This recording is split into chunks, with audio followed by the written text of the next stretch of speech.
Hey, how's it going, guys? Let's talk about KC a little bit.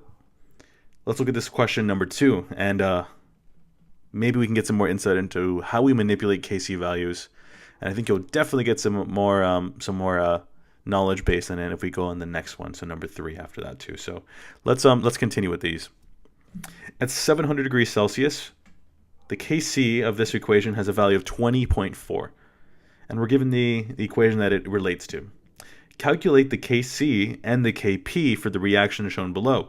And if we look, the only thing that's actually changed from one thing to the other, from one reaction to the other, is the coefficients have all been doubled. So instead of having half for O2, we now have a 1, and instead of 1 SO3, we have 2 SO3. Let's take a look at the Kc equation. And if you recall, a Kc equation, Kc, is the products over the reactants, the concentration of the products over the reactants. Now let's focus on this first one here. My product is SO3 gas, and there's a coefficient of 1, so we're going to have nothing there. For SO2, we have a coefficient of 1, and for O2, I have a coefficient, or rather a coefficient of 1/2, so my exponent is going to be the 1/2, as we see. Now, how does that differ when we're talking about this next equation? Well, it looks like everything is pretty much the same. So let me just grab that guy, copy it, and so I can just paste it because I'm lazy.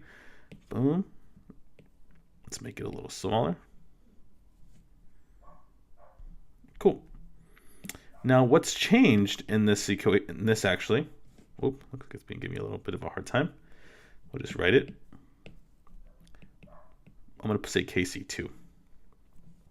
Well, instead it's going to be SO3 squared over SO2 squared over O2. Now, if we notice that everything is the same except the values have all been squared. So what we can do instead is maybe instead of having to do a separate equation like this, what if we just squared all of the values on this first one? So we just square that, and if we square this, remember we're multiplying two fractions and these will cancel as we see. But let's look at this. Since everything has been squared, we can pull out this square like this. So let's see. So I'm just showing you a little bit of math. Hopefully you guys remember this stuff like this. So we can, because every component of this equation is being squared, what we can do instead is, how about we square the whole value for Kc? And that would be the same, because if you remember correctly in math class, well, if we had something like x over y, and if we were to square that, we would square the top, x squared, and we'd have a bottom that'd be y squared, like that. So that's exactly what I'm doing right now. All the components share a common exponential factor of 2, so we can pull that out of the parentheses and pull it out like that. Well, remember what I do to one side, I need to do the other side of the equation. So really, if I want to solve for this new one, well, because I doubled everything, all I have to do to solve for the new Kc is square the original Kc value. So my Kc value for this second equation is just going to be my original Kc value, which is equal to 20.4, and we're just going to square that to get the Kc2. So Kc2, well, that's just going to equal 20.4 squared.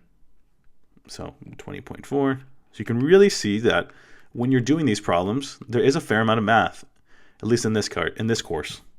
So my Kc2 is going to be, let's see, so 416.16. Cool.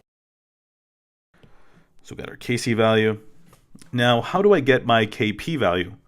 Well, Kp is normally how we relate equations that have gases in as their states. So we have a whole different equilibrium constant we can use that's related to their pressures as opposed to their molarities. We use their partial pressures. And there's a really nice equation that allows us to go from Kc to Kp. And I'll write it down really quick. So we know that Kp is equal to Kc times RT to the delta N. Now what's delta N? Well, delta N represents the change in moles. N is a generalized variable for moles for most of chemistry. So that's the change in moles. Great. So we have our change in moles right there. So what does that mean? So that's the moles I ended with minus the moles I started with. Remember, change is always final minus initial.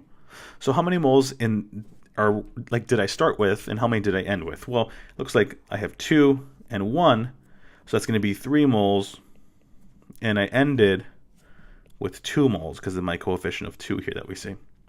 So my delta N is just going to be my final mole amount, which is 2, minus my 3, which is going to be a minus 1. It's equal to delta N. Cool, so we have our delta N. Now our R, that's just going to be our gas constant, 0.0821, that we've been using in the past. And then my T is going to be my temperature, but instead we're going to be using Kelvin. So 700 Celsius, that's fairly hot, so we're going to have to add an additional 273 to get that in Kelvin, which is 973 Kelvin.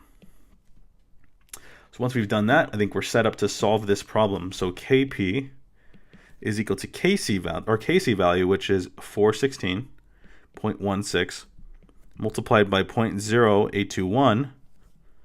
Let's see, times our T, which is 973. And then what was our delta N? What was minus 1? So my Kp value would just be this product that we see here.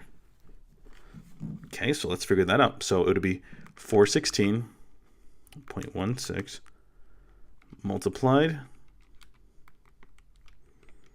let's see, so that, 0.0821, and let's make sure to multiply that times 973. What's my value for my Kp? Well, it's just going to be 5.209. And it looks like, let's look at our significant figures. Looks like from the very beginning we have 3. So we'll round that to 5.21 as my Kp value. All right, so let's do a little recap. If you are given your Kc value, and if you square every single reactant and product, or if you were to cube it for that matter, you would then raise your original Kc value to that exponent. So since we doubled all of the coefficients in our equation, we then had to square our Kc value to get the new Kc value. We don't just simply double it, which would be the intuition. You would think, oh, since I doubled everything, I should just double my Kc value. But that's not, in fact, the case. We used a little bit of mathematics and we're able to actually truly see that the reason why. So we actually have to square everything if you do that. So again, if I were to quadruple every single one of my coefficients, I would then have to raise my original Kc value by a factor of 4 to the 4th power.